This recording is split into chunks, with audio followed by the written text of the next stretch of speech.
Hello everyone, I'm Hoodie from State 5, and here I am with a new video. First off, I want to invite you to my stream that will be in 22nd of April, means this Monday, and it's gonna be starting at 2 p.m. game time. So let's get to today's video. First off, I want to start out with parts. Parts are really important when it comes to fighting because they give such a great boost. For example, let me tell you this: Trailblazer is pretty much useless.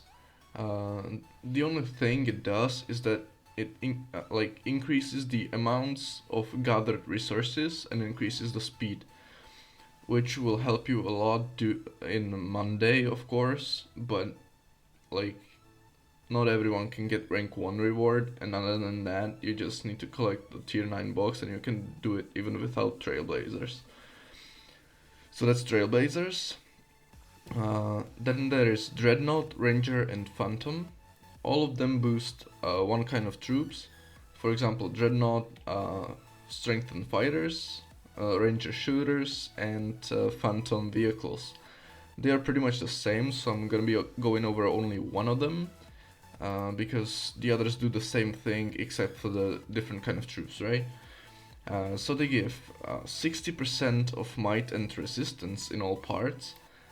They give tactical might, they give tactical resistance, marching speed, and HP, and some other bonuses, and the 6-piece skills. They differ, but they're really powerful. So, ideally, you want to have all full golden parts. I don't have them. It's very expensive, but I'm gonna help you craft them. If you take a look at my Dreadnought, for example, right? I have 2 golden parts, 2 orange parts, and 2 purple parts. These parts are the most expensive, and I have crafted that wrong. What you wanna do is that you will. I'm gonna show it at Trailblazer because I have the parts, at least most of them.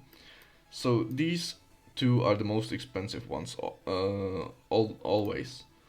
So what you wanna do is to have 3 of the very expensive ones in orange, and the remaining one in gold because it's very common. I don't have it because I split it into energy cores. So you want to have 1 golden part and 3 orange parts. Uh, the odds will be like 24% to get golden part, but if you get orange part, you can split it and you get the orange parts back. So you can just replace the common one with a new golden one, and it's gonna be very. You just have to eliminate the possibility to get purple one, right? So now when you know what it does and what it really is, I can move to Imperator. That is pretty much useless. I mean, the only time you rally is during Doomsday events when you want to like destroy the enemy alliance center, but like I wouldn't build it. I wouldn't build it. I don't recommend it. As for the sweeper, it's still locked, but it's gonna kill zombies apparently. But yeah, it's not released yet, so I'm not gonna be talking about that. 60% might and resistance boost are huge, and 30% to HP is. God, you cannot beat that. So that was for the parts. Now I want to say how to attack enemy city. You know, there's a lot of kill events, and that's the most fun part, right? So I'm gonna tell you how to attack an enemy city.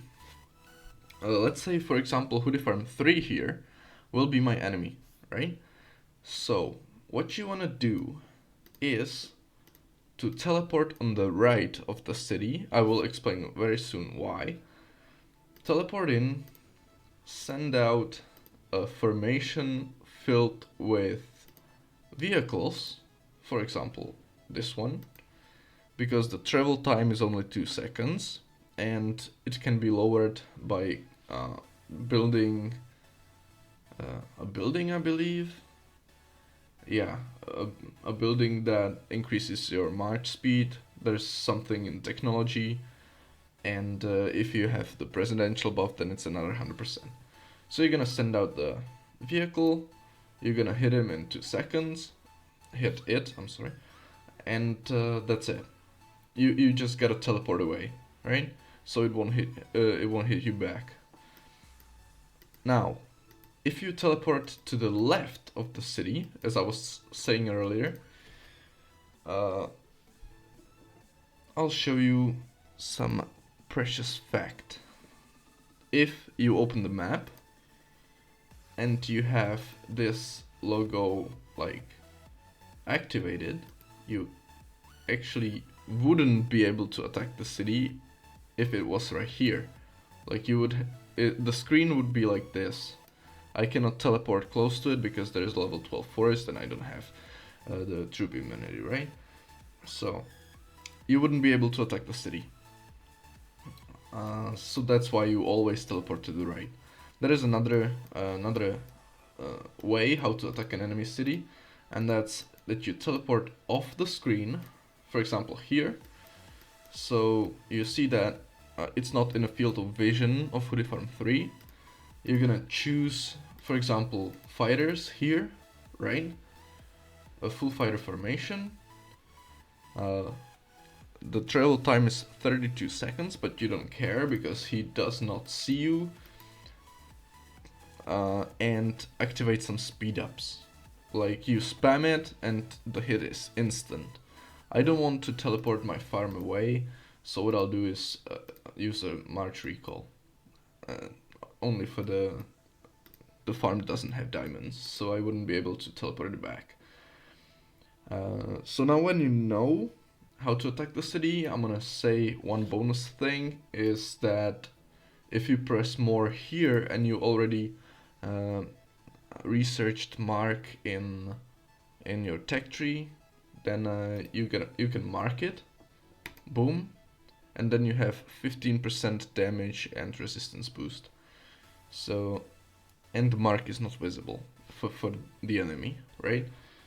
So let's move on to events. Let's start out with champion duel events. You create a schedule where you put your best armies inside with parts, obviously, and then you fight. You will do 10 fights in your state, and the best 4 players will come to finals. They will be fighting the other state, right? So, for example, here I got pretty easy enemy, so I scored 3.0. This one was pretty easy as well, and this guy had maxed out parts, so I didn't have a chance, even though I had pretty much the same heroes, right?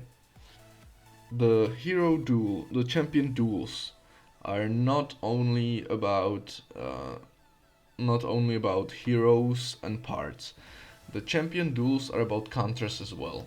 If you take a look at my duel with Labs, for example, in round 1 he used rangers against my vehicles. That means he countered my formation, even though I had parts. Well, he had parts as well. Then I used rangers to counter his vehicles, but his parts and official positions are too great for me. I didn't stand a chance even though I countered him. And the last is fighter to fighter, and I have won that because I'm good, right? So at round 4 I switched my heroes. It was a little too late, but never mind. And I countered his rangers with my hunks.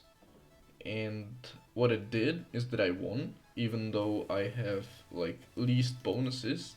He has 60% parts and 50% official position. I have 45% parts and no official position. But yeah, fighters, counter shooters. and the last one was like rangers versus vehicles and vehicles versus fighters. I have countered him in every way, and I won. So that's what I wanted to talk about.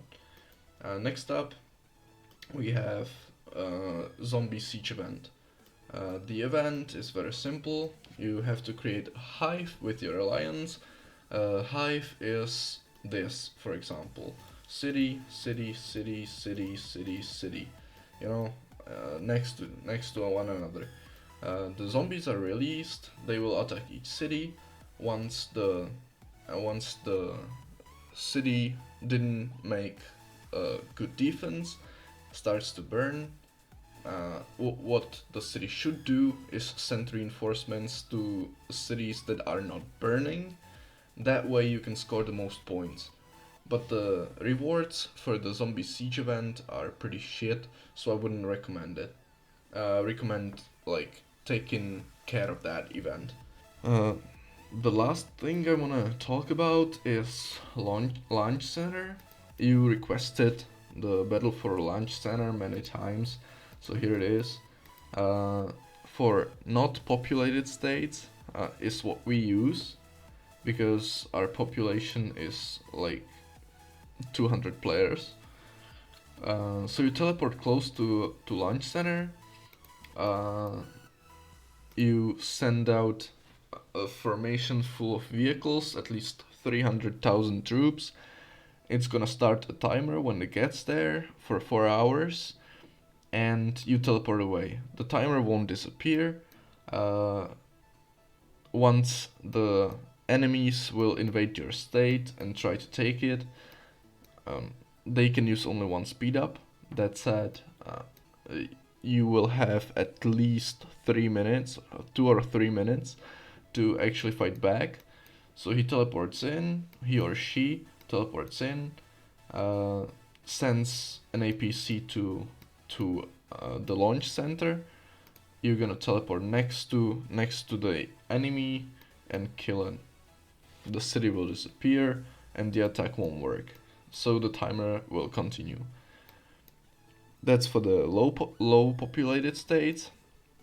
As for the very populated states, you just gotta create a wall with cities, like one city here, here, here, here, then another row, for example, here, here, here, all around the launch center, and so the enemies wouldn't have a way to actually get to launch center like it would take them a lot more, like 6 minutes, for example, and they don't want that.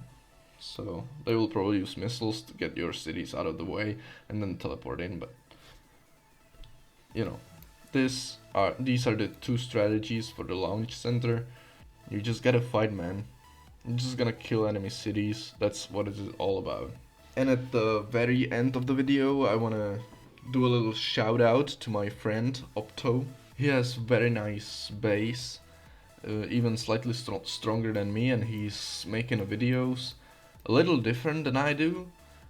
He's very energetic. Some people like that. It's cool. And I'm gonna leave a link in the description under the video, so you can check his channel and check his videos. So that's it. Hope you liked it. If you did, leave a like. If you didn't, leave a dislike. And subscribe and have a great time. Bye.